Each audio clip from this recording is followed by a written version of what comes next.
Welcome to social दुनिया। नमस्कार दोस्तों, कैसे हैं आप सब। आज मैं आपको एक बूढ़ी माँ का किस्सा सुनाती हूँ जिसको कान्हा ने स्वयं चिट्ठी लिखी थी। तो आइए कहानी शुरू करते हैं।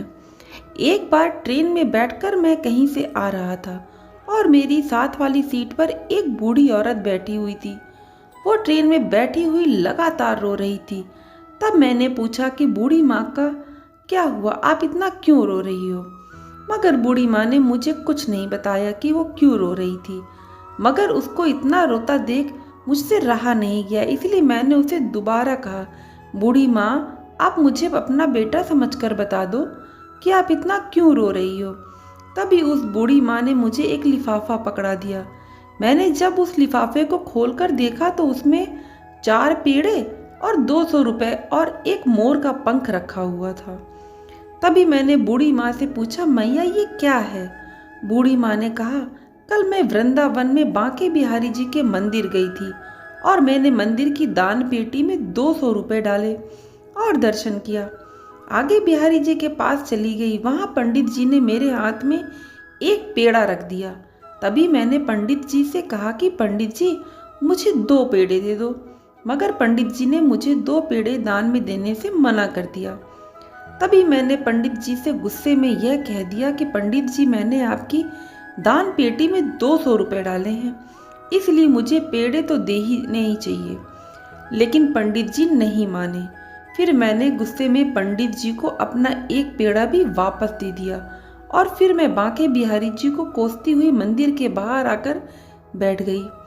मैं बस मंदिर के बाहर आकर बैठी ही थी कि अचानक एक सुंदर सा बालक मेरे पास आकर बड़ी प्यार से कहता है कि मैया आप थोड़ी देर मेरा प्रसाद पकड़ लो, जरा अपने जूते पहन कर आता हूँ। तो मैंने कहा, हाँ पकड़ा दो बेटा। तभी वो मुझे अपना प्रसाद पकड़ाकर अपने जूते पहनने लगा और जूते पहनकर उसने कहा कि मैया मैं जरा अपने हाथों को धोकर अभी आता हूँ। लेकिन वो नहीं आया। मैं बहुत देर तक वहाँ उसका इंतजार करती रही। काफी देर बाद मैंने उस लिफाफे को खोलकर देखा तो उसमें 200 रुपए, 4 पेड़े और एक मोर के पंख के साथ एक कागज पर यह लिखा हुआ था कि मैया आप अपने लाल से नाराज मत हुआ करो, आपके लाल को बहुत कष्ट होता है, इसलिए मैं अपनी मैया के लिए 2 नहीं बल्कि 4 पेड़े लेकर आया हूँ। अब मेरी मैया खुश है ना। और उसमें नीचे लिखा हुआ था कि आपका प्यारा कान्हा। और जैसे ही मैंने वो चिट्ठी पूरी पढ़ ली, ना जाने वो चिट्ठी कहाँ उड़ गई और मैं वहाँ बैठी बैठी ये सोचकर रोती रही कि मैंने कितनी कंजूस और कितनी लालची हूँ कि मैंने दान पेटी में डाले हुए पैसों के बदले में भी मंदिर के अंदर बैठे पंडित जी से एक के बदले 2 पेड़े मांग लिए। मगर फिर भी मेरी सारी गलती माफ करके बांके बिहारी जी ने मुझे अपनी कितने सुंदर दर्शन दिए और अब मैं उनके दर्शन से धन्य हो गई हूँ।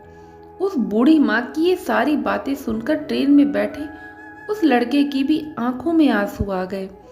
तो दोस्तों ये कहानी थी प्यारी सी, आपको कैसी लगी मुझे बताइए। दोस्तों ईश्वर से कुछ मांगने पर ना मिले तो नाराज मत होना, क्योंकि ईश्वर वह नहीं देता जो आपको अच्छा लगता है, बल्कि वह देता है जो आपके लिए अच्छा होता है।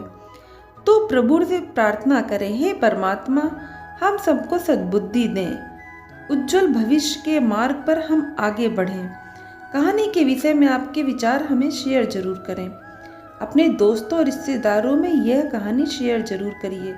कान्हा के भक्त हैं तो कमेंट में जय श्री कृष्णा लिखना मत भूलिएगा। खुश रहिए, प्रसन्न रहिए, अपना ख्याल रखिए। फिर मिलूंगी, गुड बाय।